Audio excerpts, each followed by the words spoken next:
بسم اللہ الرحمن الرحیم۔ السلام علیکم۔ کہانی پوائنٹ میں آپ لوگوں کو تہہ دل سے استقبال۔ میں اپنی سہیلی کی شادی میں جانے کے لیے تیار ہو رہی تھی۔ اماں بار بار گھورتے ہوئے مجھے کہنے لگی، دیکھ رات گہری ہونے سے پہلے جلدی گھر واپس آ جانا۔ تیرے ابا کا پتہ ہے نا تجھے، اگر تو انہیں نظر نہ آئی تو میرا جینا حرام کر دیں گے۔ میں نے اچھی طرح اپنے دوپٹے کو اوڑھا اور اماں کی طرف پلٹتے ہوئے کہنے لگی، میں کوئی نادان بچی تو نہیں اماں، مجھے بھی پتہ ہے کہ ابا غصے کے کتنے تیز ہیں، بس نکاح ہوتے ہی میں واجد کے ساتھ گھر واپس آ جاؤں گی۔ میں شازمین کی شادی میں جا رہی تھی۔ واجد اس کا چھوٹا بھائی تھا۔ میں اسی کے ساتھ شادی میں جا رہی تھی کیونکہ شازمین نے اسے 1 گھنٹہ پہلے ہی بھیج دیا تھا۔ میرے جانے کا صرف اماں کو معلوم تھا۔ ابا غصے کے تیز تھے، ویسے بھی انہیں لڑکیوں کا رات گئے تک باہر رہنا پسند نہیں تھا، پھر بھلے وہ شادی ہو یا پھر کوئی دوسری تقریب۔ اچھی طرح سے میں نے چادر اوڑھی اور اماں کو خدا حافظ کہہ کر باہر نکل آئی، جہاں بائک پر 16 سالہ واجد میرا انتظار کر رہا تھا۔ وہ میرے لیے بھی بھائیوں جیسا تھا کیونکہ شازمین میری بچپن کی دوست تھی۔ آج اسی کی نکاح کی تقریب تھی۔ شازمین اور ہمارے گھر کا فاصلہ 20 منٹ کی مسافت پر تھا، لیکن ابھی بائک پر جاتے ہوئے 5 منٹ ہی ہوئے تھے کہ اچانک وہ ایک بھیانک آواز کے ساتھ بند ہو گئی۔ میں پریشانی سے واجد کو دیکھنے لگی۔ وہ بھی موٹر سائیکل کے ٹائر کو دیکھ رہا تھا۔ پھر اس نے ایک جگہ موٹر سائیکل کھڑی کی اور کہنے لگا، باجی آپ اس درخت کے نیچے کھڑی ہو جائیں، میں ابھی کسی مکینک کو بلا کر لاتا ہوں، ایسے لگتا ہے کہ اس کا ٹائر پنچر ہو گیا ہے۔ میں بری طرح پریشان ہو گئی تھی کیونکہ سڑک پر نہ تو کوئی مسافر تھا اور نہ ہی کوئی گاڑی آتی جاتی نظر آ رہی تھی۔ واجد نادان معصوم بچہ تھا، وہ مجھے اکیلا چھوڑ کر خود مکینک کی تلاش میں نکل پڑا، جبکہ میں گھبرا رہی تھی۔ خوشبوؤں میں بسا میرا وجود کسی کو بھی متوجہ کر سکتا تھا، اسی لیے میں اس گھنے درخت کے نیچے آ کر کھڑی ہو گئی جس کی شاخوں میں میں اپنے آپ کو چھپا سکتی تھی۔ ادھر ادھر دیکھتی میں واجد کا انتظار کر رہی تھی۔ رات کے ابھی 8:30 ہی بجے تھے۔ تبھی درخت سے ایک لال گلاب میرے اوپر آ کر گرا تھا۔ میں خوف کے مارے کانپنے لگی۔ اس درخت پر بھلا گلاب کا کیا کام، کیونکہ یہ گھنا پیپل کا پیڑ تھا۔ وہ گلاب میرے پاؤں کے پاس پڑا تھا، تبھی میں نے جھک کر اسے اٹھایا اور اپنے پرس میں رکھ لیا۔ بار بار میرے ذہن میں اماں کی بات آنے لگی۔ وہ کہتی تھی کہ شام کے وقت درختوں کے نیچے کھڑا نہیں ہونا چاہیے، کیونکہ ساری خلائی مخلوق اپنے اپنے ٹھکانوں پر آباد ہو جاتی ہیں اور اکثر آسیب درختوں پر ہی اپنا ٹھکانہ بناتے ہیں۔ یہ بات یاد آتے ہی میرے رونگٹے کھڑے ہو گئے۔ اب میں ذرا ہٹ کر کھڑی ہو گئی تھی۔ تبھی دور سے ایک سیاہ لباس پہنے نقاب پوش آدمی آتا ہوا دکھائی دیا۔ وہ سیدھا اسی طرف آ رہا تھا۔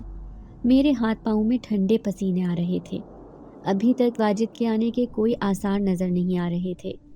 تبھی وہ نقاب پوش میرے قریب آ کر رکا اور کہنے لگا، کیا آپ کو کسی مدد کی ضرورت ہے؟ اکیلے سڑک پر کھڑے ہونا ٹھیک نہیں۔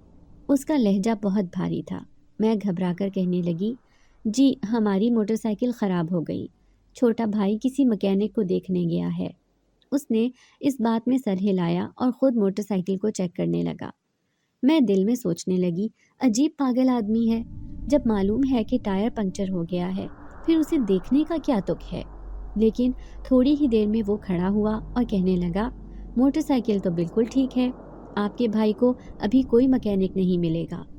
جس طرح خاموشی کے ساتھ وہ آیا تھا اسی طرح چلا گیا۔ میں حیرت سے اس کی پشت دیکھتی رہ گئی۔ تھوڑی ہی دیر میں واجد سامنے سے آتا ہوا دکھائی دیا، لیکن اس کے ساتھ کوئی مکینک نہیں تھا۔ پھر وہ آ کر کہنے لگا، باجی دور دور تک دیکھ لیا، یہاں کسی مکینک کی دکان نہیں، ایسے لگتا ہے ہمیں پیدل ہی گھر جانا پڑے گا۔ پھر میں اسے کہنے لگی، ابھی ایک آدمی کہہ رہا تھا کہ موٹر سائیکل بالکل ٹھیک ہے، تم سٹارٹ تو کر کے دیکھو۔ وہ میری بات سن کر حیران ہوا۔ پھر جیسے ہی موٹر سائیکل بیٹھ کر سٹارٹ کی تو سچ میں ہی وہ ٹھیک ٹھاک چلنے لگی تھی۔ میرے ساتھ ساتھ واجد بھی حیران پریشان تھا اور موٹر سائیکل چلا رہا تھا۔ ایک بار پھر سے ہم دونوں منزل کی طرف گامزن تھے، لیکن میرے دماغ میں اس آدمی کی پرچھائی بہت اچھے سے بس گئی تھی۔ میں ابھی تک اپنے ارد گرد اس کی بھاری آواز محسوس کر رہی تھی۔ میرا نام جیا ہے۔ میرا تعلق ایک متوسط طبقے کے گھرانے سے تھا۔ ابا میرے ایک مسجد کے امام تھے، ساتھ ہی وہ ایک مدرسے میں پڑھایا کرتے تھے۔ کیونکہ شروع سے ہی ابا کو دین سے بہت لگاؤ تھا۔ ابا کا کوئی بیٹا نہیں تھا۔ وہ اکثر اس بات کا ذکر اماں سے کرتے کہ اگر میرا کوئی بیٹا ہوتا تو میں اسے حافظ قرآن بناتا، کیونکہ دین کو لے کر چلنے والے لوگ اللہ کے ہاں بہت عزت دار کہلاتے ہیں۔ یوں تو میں بھی 5 وقت نماز کی پابندی کرتی، قرآن شریف کی تلاوت کرتی، لیکن پھر بھی ابا کی خواہش نہیں پوری کر سکی۔ ہم 2 بہنیں تھیں، مجھ سے بڑی بہن ہما جس کی شادی پچھلے برس ہی ہوئی تھی۔ اب میں انٹر کرنے کے بعد محلے کی بچیوں کو سپارہ پڑھاتی اور اماں کے ساتھ گھر کے کام کاج نمٹا لیا کرتی تھی۔ ابا کو بلا ضرورت لڑکیوں کا گھر سے باہر نکلنا سخت ناپسند تھا۔ ویسے تو میں نے کوئی دوست نہیں بنائی تھی، لیکن شازمین میری بچپن کی سہیلی تھی۔ اماں ابا کو بھی اس کے بارے میں معلوم تھا۔ اس کا منگیتر سعودیہ میں نوکری کرتا تھا۔ اب وہ چھٹیوں پر آیا تھا تو اس بار وہ نکاح کر کے شازمین کو اپنے ساتھ لے کر جانا چاہتا تھا۔ تبھی تو سادگی سے اس کے نکاح کی تقریب ہو رہی تھی۔ میں بھی سادگی سے تیار ہو کر شازمین کے پرزور اصرار پر اس کی شادی میں جا رہی تھی۔ آنے جانے کا بہت مسئلہ تھا اور میں نے ابا سے اس کی اجازت بھی نہیں لی تھی۔ صرف اماں کو ہی معلوم تھا کہ میں شازمین کے گھر جا رہی ہوں اور 9-10 بجے سے پہلے گھر واپس آ جاؤں گی۔ ابا رات گئے 11-12 بجے تک گھر لوٹتے تھے، کیونکہ وہ مدرسے میں دوسرے قاری صاحبان کے ساتھ بیٹھے رہتے تھے۔ لیکن راستے میں یہ عجیب و غریب واقعہ پیش آیا جس پر مجھے بہت حیرانی تھی۔ نہ جانے کیوں اس نقاب پوش نوجوان کی آنکھیں بار بار مجھے اپنے سامنے دکھائی دے رہی تھی۔ ذہن پر عجیب سا بوجھ لیے میں پوری تقریب میں بیٹھی رہی۔ شازمین مسلسل مجھے کہتی رہی کہ آج تم بہت خوبصورت لگ رہی ہو۔ ویسے بھی میں زیادہ میک اپ نہیں کرتی تھی۔ آج بھی ہلکی پھلکی جویلری اور سادہ سا لباس پہنے کئی لوگوں کی نظروں کا مرکز بن گئی، جس پر مجھے بہت شرمندگی ہو رہی تھی۔ نکاح بہت دیر سے ہوا تھا، اب 10:30 بجنے والے تھے۔ مجھے فکر ہونے لگی۔ ابھی تک کھانا بھی شروع نہیں ہوا تھا، لیکن مجھے گھر جانے کی جلدی تھی۔ تبھی میں شازمین سے کہنے لگی کہ واجد سے کہو کہ مجھے گھر چھوڑ آئے۔ یوں میری پریشانی کو دیکھتے ہوئے واجد مجھے گھر چھوڑ گیا تھا۔ شکر تھا کہ ابا ابھی تک نہیں آئے تھے، ورنہ وہ ضرور اماں سے میرے بارے میں پوچھ گچھ کرتے۔ ویسے بھی گنتی کے 3 تو افراد تھے، اگر ان میں سے ایک بھی کم ہو جاتا تو ابا کا پوچھنا لازمی تھا۔ ابا نے کئی دن پہلے اماں سے کہا تھا کہ اب انہیں میری بھی شادی کر دینی چاہیے، کیونکہ میں 19 سال کی ہو چکی تھی۔ لیکن میں اس بات پر اداس ہو جاتی کہ اگر میری بھی شادی ہو گئی تو اماں ابا بالکل تنہا رہ جائیں گے۔ اس لیے اس دن میں نے اماں کی منتیں کی اور کہنے لگی کہ آپ ابا کو منع کریں، میں ابھی 2 یا 3 سال تک شادی نہیں کرنا چاہتی۔ اماں میری بات سن کر مسکرا دی اور کہنے لگی، پاگل لڑکی، شادی تو ایک نہ ایک دن ہو ہی جانی ہے، اور بیٹیوں کو تو پرائے گھر جانا ہوتا ہے۔ محلے کی وہ بچیاں جو مدرسے میں نہیں جاتی تھیں وہ میرے پاس قرآن پڑھنے آ جاتی تھی اور ان کی وجہ سے گھر میں رونق ہو جاتی۔ اس دن بھی میں بچیوں کو قرآن پاک پڑھا رہی تھی جب ایک چھوٹی بچی دروازے میں آ کر کھڑی ہو گئی۔ میں نے اشارے سے اسے اپنے پاس بلایا اور بڑے پیار سے کہنے لگی، کیا تم بھی سپارہ پڑھنا چاہتی ہو؟ اس نے ہاں میں سر ہلایا تھا۔ پھر دوسری لڑکیاں کہنے لگیں، باجی یہ اس کرائے کے گھر میں آ کر رہنے لگے ہیں جو کئی سالوں سے خالی پڑا تھا۔ مجھے اچھی طرح یاد تھا کہ ہمارے محلے میں ایک ایسا گھر تھا جس کا مالک مکان اس شہر میں نہیں بلکہ کسی دوسرے شہر میں رہتا تھا، لیکن اس کے خالی مکان میں اکثر کرائے پر لوگ آ جاتے تھے جو 2-3 سال یا پھر زیادہ سے زیادہ 6 مہینے رہتے اور پھر مکان خالی کر کے چلے جاتے۔ لیکن اب گزشتہ 5 سالوں سے وہ مکان خالی پڑا تھا، لیکن یہ بچی بتا رہی تھی کہ اب اس میں کرائے دار آ کر رہنے لگے ہیں۔ وہ لڑکی 6-7 سال کی تھی اور بہت خوبصورت نیلی آنکھوں والی۔ اس کے سنہری بال الگ ہی نظر آتے تھے۔ پھر میں نے کل سے اسے اپنے پاس بلایا سپارہ پڑھنے کے لیے۔ وہ یہ بات سن کر بہت خوش ہوئی اور خوشی خوشی واپس بھاگ گئی۔ دوسرے دن اماں نے مشین لگائی، میں ان کی مدد کروا رہی تھی۔ کپڑے سکھانے کے لیے ہمیں چھت پر جانا پڑتا تھا۔ پہلے تو اماں پردے کی وجہ سے مجھے چھت پر جانے نہیں دیتی تھی، لیکن آج کل ان کی کمر اور جوڑوں میں بہت درد رہنے لگا تھا۔ اسی لیے میں نے ان سے کہا کہ کپڑوں کی بالٹی میں لے جاتی ہوں۔ یوں کپڑوں کی بالٹی اٹھا کر میں چھت پر چلی آئی۔ کرائے پر خالی وہ مکان جس میں آج کل کرائے دار آ کر رہنے لگے تھے وہ بالکل ہمارے گھر کے سامنے تھا، اسی لیے ہماری چھت سے وہ بالکل صاف نظر آتا۔ ابھی بھی میں نے دیکھا چھت پر بیٹھی وہی بچی کھیل رہی تھی۔ اس کے پاس ہی کرسی پر ایک شخص بیٹھا تھا۔ اس نے مجھ سے پیٹھ کی ہوئی تھی، لیکن ایسے لگتا تھا جیسے وہ کوئی کتاب پڑھ رہا ہو۔ بچی نے بھی مجھے دیکھ لیا تھا، تبھی ہاتھ کے اشارے سے وہ مجھے مسکرا کر دیکھنے لگی۔ میں بھی اسے دیکھ کر مسکرائی تھی، لیکن اچانک ہی وہ شخص پلٹا تو میرے ہوش اڑ گئے۔ میں نے اس کی شکل دیکھ لی تھی۔ وہ کوئی اور نہیں بلکہ وہی تھا جو اس دن آدھی رات کو مجھے سڑک کنارے نظر آیا تھا۔ تو کیا یہ اس بچی کے ساتھ اس گھر میں رہ رہا ہے؟ میں یہ سوچ کر حیران رہ گئی۔ جلدی سے بالٹی اٹھا کر نیچے چلی آئی۔ جن نظروں سے اس نے مجھے دیکھا تھا، ایسے لگتا تھا جیسے اس نے مجھ پر کوئی سحر سا طاری کر دیا ہو۔ میں پورا دن اس کے بارے میں سوچتی رہی۔ اماں بار بار کہتی کہ آج تو کسی خیالوں میں گم ہے، سچ سچ بتا تیرے دل میں کیا چل رہا ہے۔ لیکن میں ان کی بات پر حیران رہ گئی کہ انہوں نے یہ بھید کیسے جان لیا۔ دوسرے دن میں اماں کا کرتا سلائی کر رہی تھی، تبھی باتوں ہی باتوں میں ان سے کہنے لگی، اماں یہ جو سامنے والے گھر میں کرایہ دار آ کر رہنے لگے ہیں، یہ کون ہے؟ بہت عجیب و غریب سے لگتے ہیں۔ پھر اماں کہنے لگی، ہاں ہے تو بہت عجیب، بس ایک نوجوان لڑکا ہے اور اس کے ساتھ چھوٹی بچی، اور تو کوئی بھی نہیں ہے ان کے گھر میں۔ پھر دوسرے دن میں ساری بچیوں کو قرآن پاک پڑھا رہی تھی۔ میں نے اس بچی کا انتظار کیا، لیکن وہ نہ آئی۔ لیکن جب سب کی چھٹی ہو گئی تب وہ دہلیز پر آ کر کھڑی ہو گئی۔ اس کے ہاتھ میں ایک سپارہ تھا۔ مجھے اس کی معصومیت پر بے پناہ پیار آیا اور میں اسے کہنے لگی کہ آ جاؤ اندر، کوئی بات نہیں اگر دیر ہو گئی ہے تو۔ اس کی آنکھیں بڑی عجیب سی تھی، تو نیلی آنکھیں، لیکن پھر بھی ان میں مقناطیسی چمک تھی۔ میں اسے پڑھا رہی تھی، تبھی میں نے اس سے چپکے سے پوچھا کہ وہ کون ہے جو تمہارے ساتھ اس گھر میں رہتا ہے؟ وہ میری بات سن کر مسکرائی اور کہنے لگی، وہ میرے بابا ہیں۔ اوہ، تو وہ آدمی شادی شدہ ہے۔ میرے ارمانوں پر جیسے اوس سے گر گئی۔ تو کیا تمہاری ماں نہیں ہے؟ میں نے بڑے پیار سے اس سے پوچھا تھا، لیکن میں حیران رہ گئی۔ وہ ہچکیاں لے لے کر رونے لگی تھی۔ اماں بھی حیران ہو کر اسے دیکھنے لگی، پھر مجھے گھورتے ہوئے کہنے لگی، ارے تو نے اس سے کیا کہا ہے جو بچی اس طرح رو رہی ہے؟ میں گھبرا کر کہنے لگی، اماں میں نے تو اس سے صرف اس کی ماں کے بارے میں پوچھا ہے، اور یہ ہچکیاں لے لے کر رو رہی ہے۔ میں نے اور اماں نے بڑی مشکل سے اسے چپ کروایا تھا، اور آئندہ میں نے توبہ کر لی کہ اس کے سامنے اس کی ماں کا ذکر نہیں کرنا۔ اب میں ساری بچیوں سے زیادہ اس کا خیال رکھنے لگی تھی۔ مجھے اسے دیکھتے ہی پیار آتا تھا۔ ایک دن تجسس سے میں اماں کو کہنے لگی، آپ پتہ تو کریں کہ آخر اس آدمی کے ساتھ اس کی بیوی کیوں نہیں رہتی؟ تو اماں کہنے لگی، ارے میں کیا جانوں، وہ تو کسی سے بات ہی نہیں کرتا ہے۔ سارے محلے والے اس کے بارے میں عجیب و غریب باتیں کرتے ہیں کہ یہ آدمی نفسیاتی مریض ہے۔ مجھے یہ بات سن کر غصہ آیا۔ اس قدر خوبصورت آدمی بھلا نفسیاتی کیسے ہو سکتا ہے، جس کی اتنی خوبصورت بیٹی بھی ہو؟ اب مجھے نہ جانے کیوں اس کی ماں کے بارے میں جاننے کا بہت شوق ہو رہا تھا۔ پھر میں اپنے تجسس کے ہاتھوں اتنی مجبور ہوئی کہ ایک دن اماں ابا کے ساتھ ماموں کے گھر گئی ہوئی تھی۔ ان کا گھر ہم سے بہت دور ایک گاؤں میں تھا۔ ابا نے مجھے کہا تھا کہ ہم رات ہونے سے پہلے پہلے گھر واپس آ جائیں گے۔ میں نے ان سے کہا کہ آپ بے فکر ہو کر جائیں، ویسے بھی محلے کی بچیاں سپارہ وغیرہ پڑھنے آ جاتی ہیں تو مجھے اکیلا پن محسوس نہیں ہوتا۔ لیکن جیسے ہی ساری بچیاں چھٹی کر کے چلی گئی تو میں گھر پر اکیلی رہ گئی تھی۔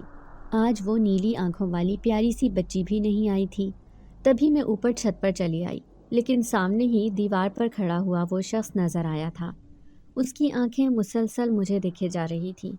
تبھی اشارے سے اس نے مجھے اپنے پاس بلایا۔ میں اس کا اشارہ سمجھ کر حیران رہ گئی، فوراً ہی گھبرا کر نیچے چلی آئی، لیکن اچانک ہی دروازے سے کوئی اندر آیا تھا۔ یہ تو وہی ننھی بچی تھی جو آج پڑھنے بھی نہیں آئی تھی۔ پھر میرا ہاتھ تھام کر کہنے لگی، بابا آپ کو بلا رہے ہیں، آؤ میرے ساتھ چلو۔ اس نے میرا ہاتھ تھام لیا اور زور زبردستی کرتے ہوئے مجھے اپنے گھر پر لے جانے لگی۔ میں نے دیکھا گلی میں کوئی بھی نہیں تھا، خود میں اپنے دل کے ہاتھوں بھی مجبور تھی۔ ایسے لگتا کہ محبت چور بن کر میرے دل میں بس چکی ہے۔ شاید میں اس انجانے شخص سے محبت کرنے لگی ہوں۔ تبھی جلدی سے اس کے گھر میں چلی آئی تاکہ کوئی مجھے دیکھ نہ لے۔ مجھے یہاں چھوڑ کر وہ بچی نہ جانے کیوں کہاں غائب ہو گئی تھی۔ اب میں اس شخص کے سامنے کھڑی تھی جو مسکراتا ہوا مجھے دیکھے جا رہا تھا۔ کیوں بلایا ہے مجھے یہاں؟ میں گھبراتے ہوئے اس سے کہنے لگی۔ تم سے اپنے دل کی بات کرنے کے لیے۔ وہ بھاری لہجے میں کہنے لگا۔ میرے پورے وجود میں جیسے کرنٹ سا دوڑ رہا تھا۔ میں خود اپنی کیفیت سمجھ نہیں پا رہی تھی۔ کیوں؟ کیا تم میری بیوی کے بارے میں نہیں جاننا چاہتی؟ مجھے تمہاری آنکھوں میں ایک تجسس نظر آتا ہے۔ گڑیا بھی بار بار مجھے آ کر بتاتی ہے کہ وہ باجی مجھ سے میری ماں کے بارے میں سوال کرتی ہے۔ اب میں خاموش ہو گئی، لیکن جب اس نے مجھے اپنے پیچھے آنے کا اشارہ کیا تھا، جیسے ہی اس نے کمرے کا دروازہ کھولا تو جیسے مجھ پر آسمان گر پڑا۔ اس کمرے میں بے تحاشا تصویریں لگی ہوئی تھیں، لیکن وہ تصویریں کسی اور کی نہیں بلکہ میری تھیں۔ کئی تصویروں میں میں دلہن بن کر اس کے ساتھ کھڑی تھی۔ میں پاگلوں کی طرح پیچھے ہوئی اور اسے کہنے لگی کہ ایسا کیسے ہو سکتا ہے، ان تصویروں میں نہیں ہوں۔ لیکن وہ بڑے دکھ سے مسکرایا اور کہنے لگا، مجھے یقین نہیں آتا کہ تم اتنی جلدی مجھے بھول جاؤ گی۔ میں جو ہر وقت تمہارے آس پاس رہتا تھا، ساتھ جینے مرنے کی قسمیں کھائی تھی، اور اب تم اس بات سے ہی انکاری ہو کہ ان تصویروں میں موجود لڑکی تم نہیں بلکہ کوئی اور ہے۔ میں نے دیکھا وہ دونوں باپ بیٹی مسلسل روئے جا رہے تھے۔ تبھی بچی نے میرا ہاتھ تھاما اور کہنے لگی، ایسا مت کرو باجی، تم ہی میری ماں ہو۔ میرے بابا نے پہلے ہی بتا دیا تھا کہ یہی تمہاری ماں ہے۔ میں نے دونوں ہاتھوں سے اپنا سر تھام لیا تھا، پاگلوں کی طرح واپس پلٹی اور بھاگتی ہوئی گھر آ گئی۔ دونوں ہاتھوں سے اپنا چہرہ چھپائے میں اپنے آپ کو سنبھالنے کی کوشش کر رہی تھی۔ بھلا ایسے کیسے ہو سکتا ہے کہ بالکل میرے جیسی لڑکی ان تصویروں میں موجود ہو؟ لیکن یہ دونوں باپ بیٹی یہ کیوں کہہ رہے ہیں کہ وہ لڑکی میں ہی ہوں؟ جب تک اماں ابا واپس آئے، میں شدید بخار میں مبتلا ہو چکی تھی۔ اماں مجھے دیکھتے ہی پریشان ہو گئی۔ ابا سے کہنے لگی، پہلے ہی کہا تھا کہ اسے اکیلا چھوڑ کر نہیں جاتے، لیکن آپ نے میری بات نہیں مانی۔ دیکھو تو صحیح، میری جوان بچی کو بخار ہو گیا۔ لیکن میں اماں کو کیسے بتاتی کہ بخار اکیلے پن کے خوف سے نہیں بلکہ کسی اور وجہ سے ہوا ہے۔ پھر ابا نے میرے سر پر ہاتھ رکھا اور مجھ پر دم کرنے لگے۔ انہوں نے بڑے غور سے مجھے دیکھا تھا، پھر سرگوشی میں میری اماں سے نہ جانے کیا کہنے لگے۔ میں نیم بے ہوشی کی کیفیت میں تھی۔ ایک عجیب سا خوف تھا جس نے مجھے اپنی لپیٹ میں لے رکھا تھا۔ پھر آدھی رات کو میں اپنے کمرے میں سوئی ہوئی تھی، جب ایسے لگا جیسے میرے پاؤں کے پاس کوئی کھڑا ہو۔ میں نے بمشکل اپنی آنکھیں کھول کر دیکھا، پھر خوف سے کانپ کر رہ گئی۔ وہ ننھی بچی کمرے میں کھڑی بڑے پیار بھری نظروں سے مجھے دیکھ رہی تھی۔ تبھی اماں کو آواز لگاتے میں پوری شدت سے چلائی تھی، اماں اسے یہاں سے بھیج دو۔ اماں بھاگتی ہوئی آئیں اور مجھے ہوش میں لانے کی کوشش کرنے لگی۔ پھر پریشانی سے کہنے لگی، کسے کہہ رہی ہو میری بچی؟ یہاں تو کوئی بھی نہیں ہے۔ میں ایک جھٹکے سے اٹھ کر بیٹھی تھی۔ وہ بچی تو کب کی غائب ہو گئی تھی، جسے میں نے ابھی ابھی اپنے بستر کے پاس کھڑے ہوئے دیکھا تھا۔ یہ کوئی ڈراؤنا خواب تھا یا پھر کیا؟ میں کچھ بھی نہیں سمجھ پائی، لیکن ان دونوں باپ بیٹی کے خوف نے مجھے شدید بیمار کر دیا تھا۔ پھر پورے 3 دن بعد جا کر کہیں میں ٹھیک ہوئی تھی۔ چوتھے دن بچیوں کو سپارہ پڑھا رہی تھی جب وہ دہلیز کے پاس کھڑی ہوئی نظر آئی۔ اپنی نیلی پر اسرار آنکھوں سے مجھے دیکھتے وہ جیسے آنکھوں سے مجھ پر سحر طاری کر دینا چاہتی تھی۔ میں نے اماں سے کہا، اسے یہاں سے بھیج دو، مجھے اس بچی کو نہیں پڑھانا ہے۔ اماں نے اس بات پر مجھے گھور کر دیکھا تھا، لیکن میں اپنی ضد پر اڑی رہی۔ بچی نے مڑ کر مجھے خفگی بھری نظروں سے دیکھا اور پھر چلی گئی۔ دوسرے دن میں مشین لگا کر کپڑے دھو رہی تھی، تبھی اماں کو ایک پڑوس کی عورت بلانے آ گئی۔ اس کی بہو کی طبیعت ٹھیک نہیں تھی، وہ اسی پریشانی میں مبتلا اماں کو بلانے آئی تھی۔ مجھے اکیلا چھوڑ کر خود وہ پڑوس میں چلی گئی۔ اب کپڑے سکھانے مجھے ہی جانا تھا۔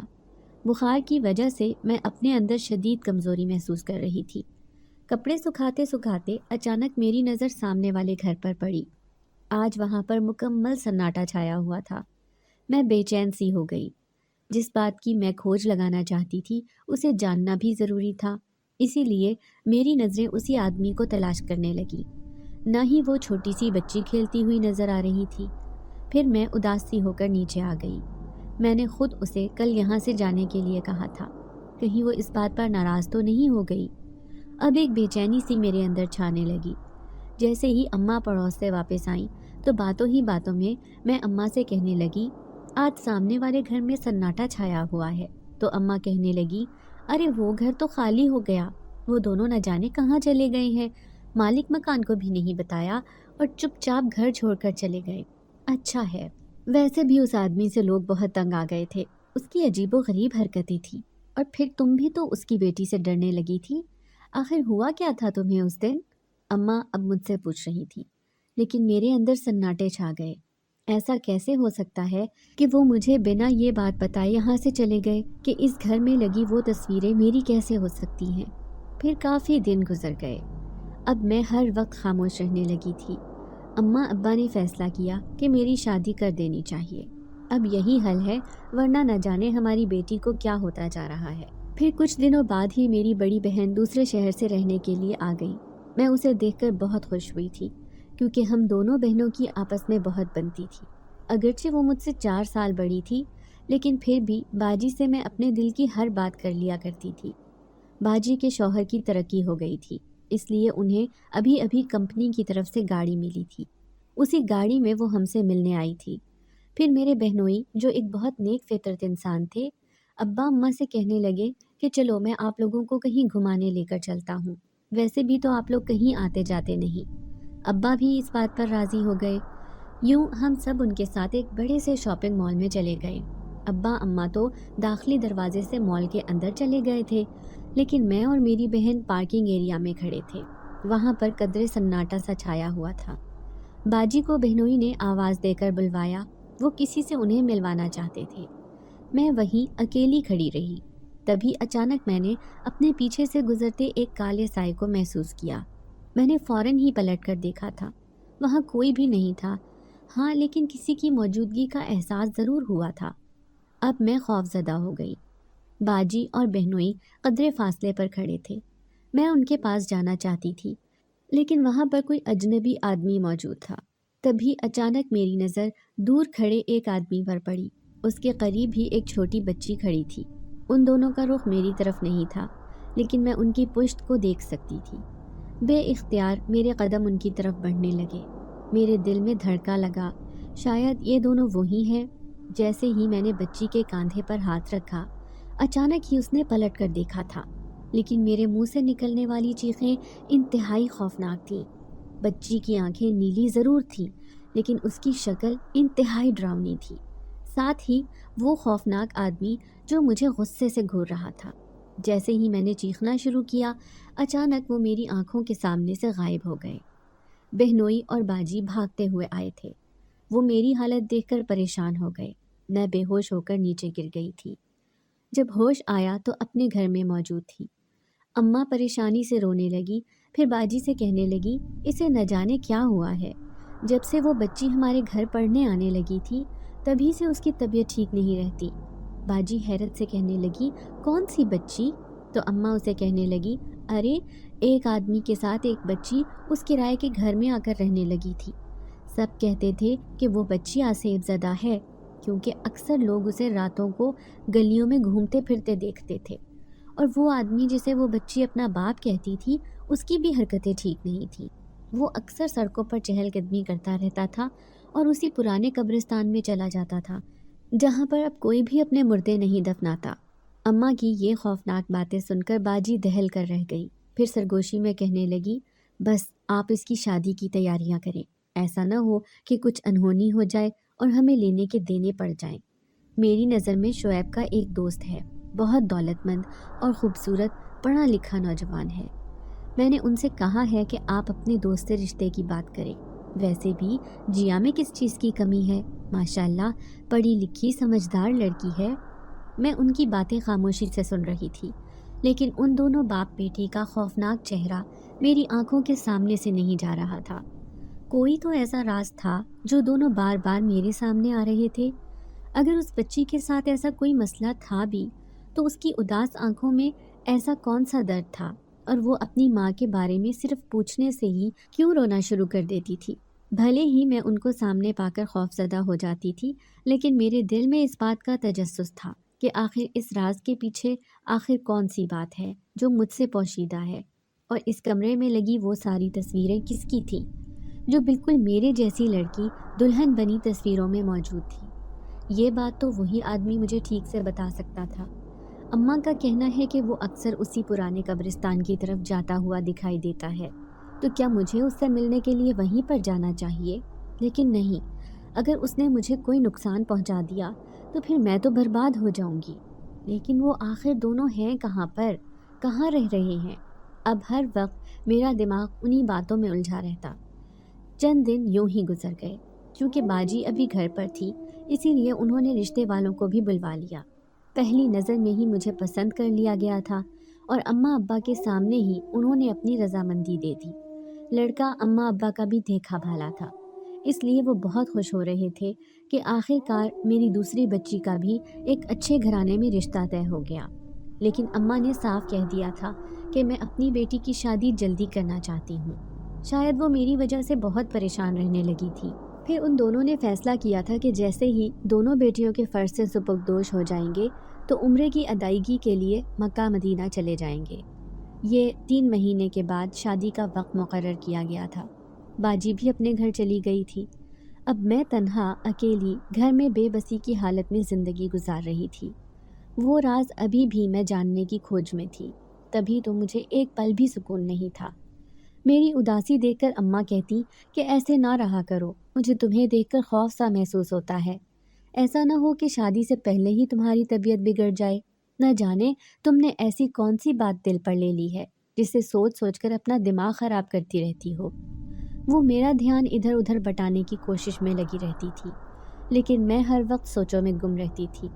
پھر ایک دن آخر کار مجھے اس راز کو جاننے کا موقع مل گیا، اور یہ موقع میں کبھی بھی ہاتھ سے کھونا نہیں چاہتی تھی۔ پڑوس میں رہنے والی بانو باجی ایک دن اماں کی غیر موجودگی میں میرے پاس آئی اور سرگوشی میں کہنے لگی، دیکھو جیا، میں تم سے کئی دنوں سے ایک بات کرنا چاہ رہی تھی، لیکن تمہارے اماں ابا کے خوف سے میں نے تمہیں یہ بات نہیں بتائی۔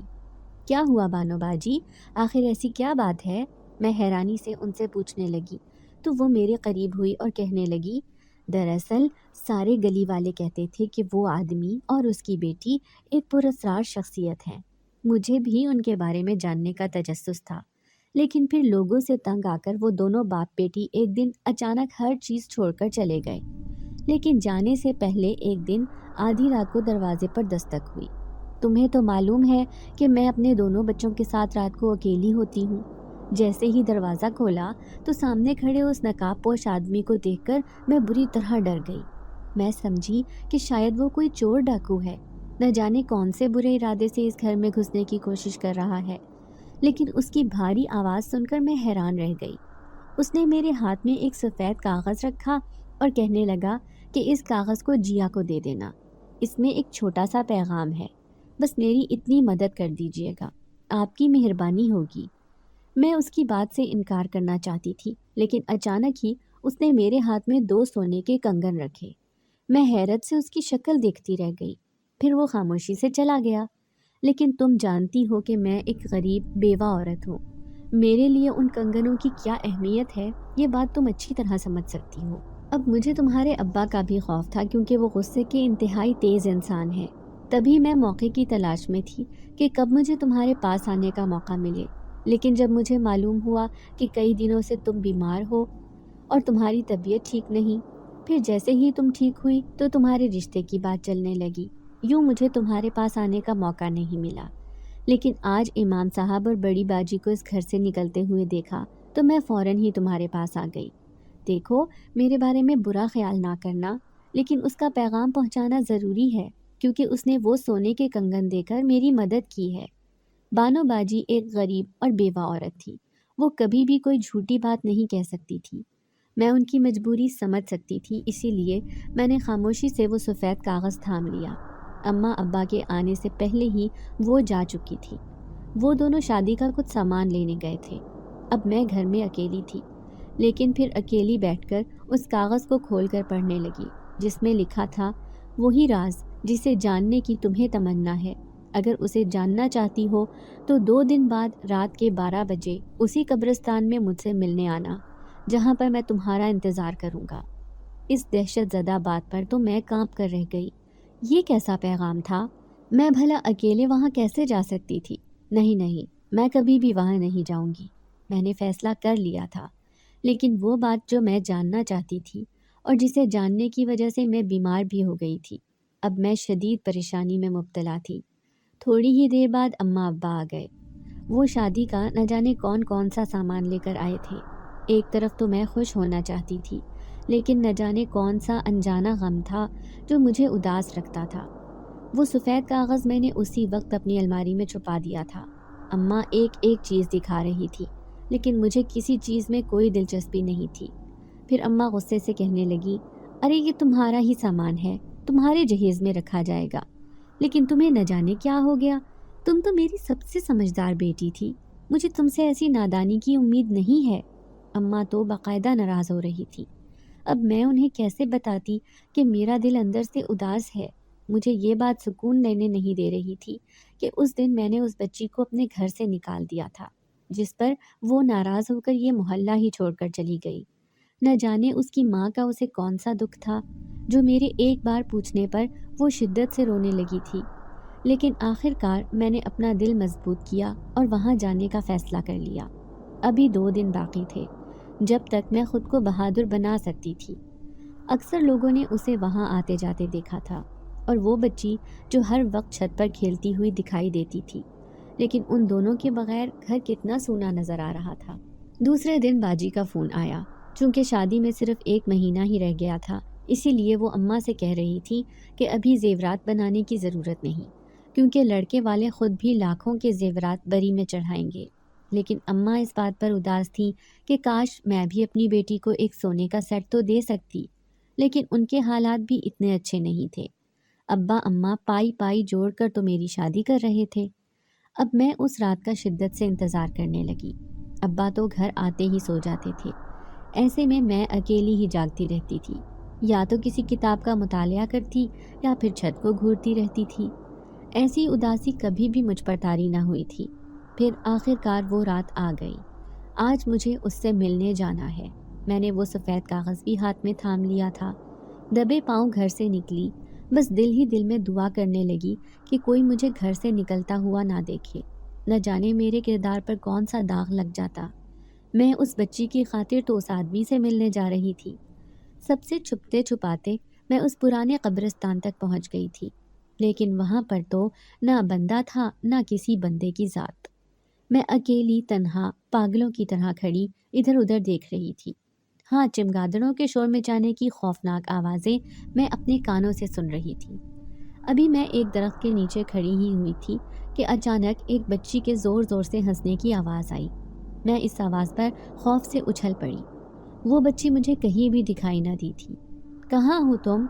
دیکھو، میں تم سے ہی ملنے آئی ہوں، میں بلند آواز میں صدا لگانے لگی۔ اچانک ہی کسی کے ننھے ہاتھوں نے مجھے پیچھے سے دھکا دیا تھا۔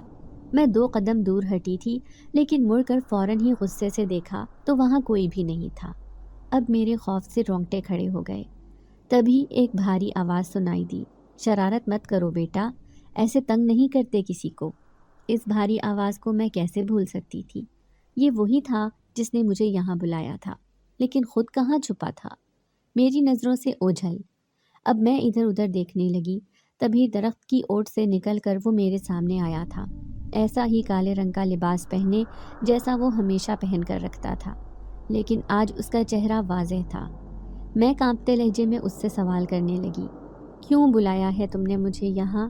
وہ چند لمحے مجھے غور سے دیکھتا رہا، پھر کہنے لگا، کیا اس بات کا راز جاننا نہیں چاہتی کہ وہ تصویریں کس کی تھیں جو وہاں پر لگی ہوئی تھیں؟ ہاں، میں یہ بات جاننا چاہتی ہوں، میں گھبراتے ہوئے اس سے کہنے لگی۔ پھر وہ کہنے لگا، ٹھیک ہے، آؤ میرے ساتھ۔ اب اس نے میرا ہاتھ تھام لیا تھا، مجھے آگے ہی آگے لے جاتا وہ مجھے قبرستان کے بیچوں بیچ لے آیا تھا۔ میں شدید دہشت زدہ تھی۔ یہ تم مجھے کہاں لے آئے ہو؟ اب میں رو دینے کو تھی، تبھی مجھے اس خوفناک سناٹے میں کسی کی سسکیوں کی آواز آئی تھی۔ میں فوراً ہی پلٹ کر دیکھنے لگی۔ وہ نیلی آنکھوں والی بچی ایک قبر سے سر ٹکائے بری طرح رو رہی تھی۔ اسے کیا ہوا ہے؟ یہ کیوں رو رہی ہے؟ میں اس کے رونے پر بری طرح پریشان ہو گئی تھی۔ میری بات سن کر وہ اداسی سے کہنے لگا، جب کسی کا اپنا اس سے جدا ہو جائے تو وہ ایسے ہی روتا ہے۔ اس کی ماں بھی اسی قبر میں ہے، تبھی تو وہ ایسے رو رہی ہے۔ تو کیا تمہاری بیوی مر چکی ہے؟ میری بات سن کر وہ عجیب انداز میں ہنسا اور کہنے لگا، نہیں، اس عورت سے تو میرا کوئی تعلق ہی نہیں۔ ہاں، لیکن اس بچی کی وجہ سے میرا اس سے گہرا تعلق ہے، کیونکہ اس بچی کو میں نے پالا ہے۔ مجھے کچھ سمجھ نہیں آ رہی، تم کیا کہنا چاہتے ہو؟ میں شدید حیران تھی۔ پھر وہ چند لمحے مجھے غور سے دیکھتا رہا، پھر کہنے لگا، یہ کہانی بہت پرانی ہے۔ بہت سالوں پہلے ایک پرانے درخت پر میں آباد تھا۔ تمہیں یہ جان کر خوف محسوس ہوگا کہ میں ایک انسان نہیں بلکہ جن زادہ ہوں۔ میں منہ پر ہاتھ رکھے چیخ مارنے کو تھی، لیکن مجھے ڈرتا دیکھ کر وہ نرمی سے کہنے لگا، گھبراؤ مت، میں تمہیں کوئی نقصان نہیں پہنچاؤں گا، بلکہ اس راز کو بتانے آیا ہوں جسے تم جاننا چاہتی ہو۔ یہ بہت سال پرانی بات ہے۔ میں بہت آرام سے اپنی زندگی گزار رہا تھا۔ میرا ٹھکانہ وہ درخت تھا جو ہزاروں سال پرانا تھا۔ ساری زندگی کے مسئلوں سے دور میں اپنی زندگی آزادی سے گزار رہا تھا، لیکن اچانک ہی اس زندگی میں ہلچل مچی جب میں نے اس درخت سے قدرے فاصلے پر پڑے ہوئے کچرے کے ڈھیر سے ایک بچی کے رونے کی آواز سنی۔ وہاں کوئی بھی نہیں تھا، لیکن میری روح بے چین تھی۔ مجھے ان جانوروں کا خوف تھا جو رات کے اندھیرے میں کچرے میں سے کھانا تلاش کرنے آتے ہیں۔ تبھی میں نے اس بچی کو اٹھانے کا فیصلہ کیا، کیونکہ یہاں سے ایک بھی انسان نہ گزرا تھا۔ جیسے ہی میں نے بچی کو دیکھا تو اس کی نیلی آنکھوں نے مجھے اپنی طرف مائل کر دیا۔ اب میں اس بچی سے دیوانہ وار پیار کرنے لگا۔ میں نے اس بچی کو پالنا شروع کر دیا۔ جب یہ بچی تھوڑی بڑی ہوئی تو مجھے تجسس ہوا، مجھے جاننا تھا کہ اس کے ماں باپ کون ہیں۔ پھر میں نے خاص عمل کیا جس سے مجھے معلوم ہو گیا کہ اس کے اپنوں نے اسے کچرے کے ڈھیر پر پھینکا تھا۔ ہاں، لیکن اس کی ماں جو ایک خوبصورت عورت تھی، وہ اسے پیدا کرتے ہی مر گئی تھی۔ اس بچی کے اپنوں نے اسے جائیداد کی خاطر کچرے کے ڈھیر پر پھینک دیا تھا۔ میں سوچنے لگا، آخر لوگ لالچ میں اس قدر کیسے گر سکتے ہیں؟ یہ انسان ہی ہوتے ہیں جن کی فطرت میں اتنا لالچ چھپا ہوتا ہے۔ حالانکہ دولت لے کر انسان کبھی بھی قبر میں نہیں جا سکتا۔ پھر ایک دن میں اسے لے کر اس گھر میں جا پہنچا۔ میں نے انسانی روپ اختیار کیا۔ سامنے ہی اس کی ماں کی تصویریں تھیں، لیکن اس کے گھر والوں نے اسے قبول نہیں کیا تھا۔ یوں میں اسے لے کر انسانوں کی دنیا میں رہنے لگا۔ لیکن ایک دن میری نظر تم پر پڑی تو میں تمہیں دیکھ کر چونک گیا۔ تمہاری شکل بالکل اس کی ماں جیسی تھی۔ جانتی ہو، یہی وہ راز ہے جس کی وجہ سے میں اور یہ بچی اکثر تمہیں دکھائی دینے لگے تھے۔ یہ بچی ایک انسان ہے، لیکن میں ایک جن زاد ہوں۔ یہ بچی تمہارے اندر اپنی ماں تلاش کرتی تھی، لیکن میں سچ میں تم سے محبت کرنے لگا تھا، کیونکہ تمہارے چہرے پر ایک نور برستا تھا جو تمہاری خوبصورتی میں اضافہ کرتا تھا۔ یوں اپنے دل کے ہاتھوں مجبور ہو کر اور اس بچی کی خاطر میں نے اس گھر میں رہنا شروع کر دیا۔ لیکن ظاہر ہے ایک جن زاد بھلا انسانوں کی دنیا میں کیسے رہ سکتا ہے؟ تبھی تو میں اسے لے کر ایک اکیلے گھر میں رہنے لگا تھا۔ اس کی ہر ضرورت کا خیال میں بہت اچھے سے رکھتا ہوں، لیکن کوئی یہ حقیقت نہیں جانتا کہ اس بچی کا باپ ایک جن زاد ہے۔ بار بار تمہارے قریب آنے کی وجہ بھی یہ بچی ہی تھی، لیکن جس دن تم نے اسے اپنے گھر سے نکالا تو یہ تم سے نفرت کرنے لگی۔ اس کی وجہ سے میرا دل بھی ٹوٹ گیا۔ اب میں کبھی بھی تمہارے سامنے نہیں آنا چاہتا تھا، لیکن نہ جانے کون سی کشش تھی جو مجھے بار بار تمہارا سامنا کرنے پر مجبور کرتی تھی۔ میں دہشت زدہ سی ہو کر اس کی یہ کہانی سن رہی تھی۔ میری نظریں اس بچی پر تھیں جس کی نیلی آنکھیں انتہائی حسین تھیں۔ کیا یہ بچی سچ میں ہی ایک یتیم لڑکی ہے جسے پوچھنے والا کوئی بھی نہیں؟ ہاں، ایک جن ذات جو بہت مہربان ہے، جس نے اس کی پرورش کی، واقعی تعریف کے لائق ہے۔ شاید جن ذات کے ساتھ رہنے کی وجہ سے اس کے اندر بھی پراسرار طاقتیں ہیں، جبھی تو لوگ اس کے بارے میں عجیب عجیب باتیں کر رہے تھے۔ تبھی میں نے جا کر اس روتی ہوئی بچی کے سر پر ہاتھ رکھا۔ ایک دم سے ہی نہ جانے اتنی محبت میرے اندر کہاں سے آ گئی تھی۔ اگر وہ میرے اندر اپنی ماں تلاش کرتی ہے تو یہ میری خوش نصیبی تھی، نہ کہ میں ہر وقت اس کے بارے میں غلط سوچتی رہتی کہ یہ دونوں باپ بیٹی میرے پیچھے کیوں پڑے ہیں۔ جن زاد مجھے دیکھ کر مسکرایا اور کہنے لگا، میں نے تمہیں پہچان لیا تھا کہ تم ایک نہایت نیک دل اور مہربان لڑکی ہو۔ تم ضرور اس بچی کی مدد کرو گی۔ وہ نیلی آنکھوں والی خوبصورت بچی مجھ سے لپٹ گئی تھی۔ پھر جن زاد کہنے لگا کہ کچھ عرصے کے لیے میں واپس اپنے قبیلے میں جا رہا ہوں، لیکن اس بچی کی ذمہ داری میرے سر ہے۔ اگر اسے اپنی دنیا میں لے گیا تو کبھی بھی یہ اپنی والی زندگی نہیں جی پائے گی جو میں اسے دینا چاہتا ہوں۔ میں چاہتا ہوں کہ یہ بھی ایک عام انسان کی طرح زندگی گزارے ہر وہ خوشی حاصل کرے جو اس کا حق ہے۔ کیا تم اس بچی کو پال سکتی ہو؟ میں نے بڑے پیار سے اسے سینے سے لگایا اور کہنے لگی، کیوں نہیں؟ اگر یہ مجھے اپنی ماں سمجھتی ہے تو میں ضرور اسے پالنے کے لیے تیار ہوں۔ جنزاد یہ سن کر بہت خوش ہوا اور کہنے لگا، اس بچی کو پالنے میں میں تمہاری بھرپور مدد کروں گا۔ میرے پاس مال و دولت کی کوئی کمی نہیں، وہ ساری چیزیں جو تمہاری مدد کر سکتی ہیں میں وہ سب دینے کو تیار ہوں۔ تبھی اس نے میرے ہاتھ میں ایک زیور سے بھری ہوئی پوٹلی تھمائی اور کہنے لگا، یہ ساری دولت اس بچی کے نام کی ہے، تم اسے پالو اور کسی بھی چیز کی آئندہ ضرورت پڑے تو مجھے بس ایک بار یاد کر لینا، میں فوراً ہی اس کے پاس پہنچ جاؤں گا۔ آخر کو میں نے بھی اسے اپنی بیٹی کی طرح پالا ہے۔ اس نے اب اپنی بیٹی کو میرے حوالے کر دیا تھا۔ میں اسے لے کر بہت خوش تھی، ساتھ ہی اس کی ساری دولت بھی میرے ہاتھ میں رکھتی تھی۔ جنزاد میرے سامنے سے غائب ہو گیا، اب وہ ہمیشہ کے لیے اپنی دنیا میں جا رہا تھا۔ میں اس بچی کو لے کر گھر آ گئی۔ اماں اسے دیکھ کر حیران تھی، پھر گھورتے ہوئے کہنے لگی، تو اس سے بہت خوفزدہ تھی، یہ تجھے راتوں کو بھی دکھائی دیتی تھی اور آج اسے لے کر نہ جانے کہاں سے آ گئی ہو، محلے والے عجیب عجیب باتیں کریں گے۔ تو میں اماں سے کہنے لگی کہ اس کی ماں مر چکی ہے، دنیا میں کوئی بھی نہیں، یہ سڑک پر دھکے کھاتی پھر رہی تھی، اسی لیے میں اسے اپنے ساتھ لے آئی ہوں۔ اماں کہنے لگی، ارے وہ آدمی کون تھا جو اسے پال رہا تھا؟ میں نے اماں کی آنکھوں میں جھانکا اور کہنے لگی، وہ ایک جنزاد تھا، اس جنزاد نے اس بچی کو پالا ہے۔ آپ کو یہ بات جان کر حیرانی ہوگی کہ اس نے ہی اس بچے کو میرے حوالے کیا ہے۔ اماں کو اپنے کانوں پر یقین نہیں آیا تھا، لیکن جب میں نے زیورات سے بھری ہوئی وہ پوٹلی دکھائی جو اس بچی کے نصیب سے ہمارے خاندان کو ملی تھی تو اماں حیران رہ گئی۔ پھر میری شادی دھوم دھام سے ہو گئی، لیکن میری شادی کے بعد اماں ابا اسے بہت چاہت اور لاڈ پیار سے پال رہے تھے۔ پھر جیسے ہی وہ عمرے کی ادائیگی کرنے کے لیے جانے لگے تو انہوں نے فیصلہ کیا کہ ہم اس بچی کو بھی اپنے ساتھ لے کر جائیں گے۔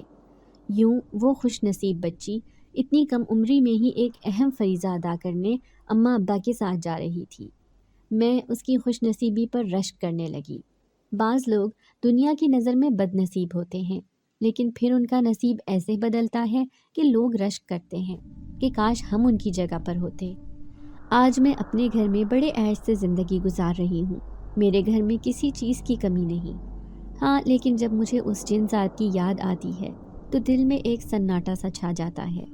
پھر خود سے سوال کرتی ہوں کہ کہیں میں بھی اس سے محبت تو نہیں کر بیٹھی تھی۔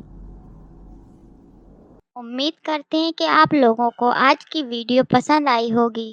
ویڈیو کو لائک کریں اور روزانہ ایک ایسی ویڈیو سننے کے لیے ہمارے چینل کو سبسکرائب کریں۔ ملتے ہیں اگلی ویڈیو میں۔ اللہ حافظ۔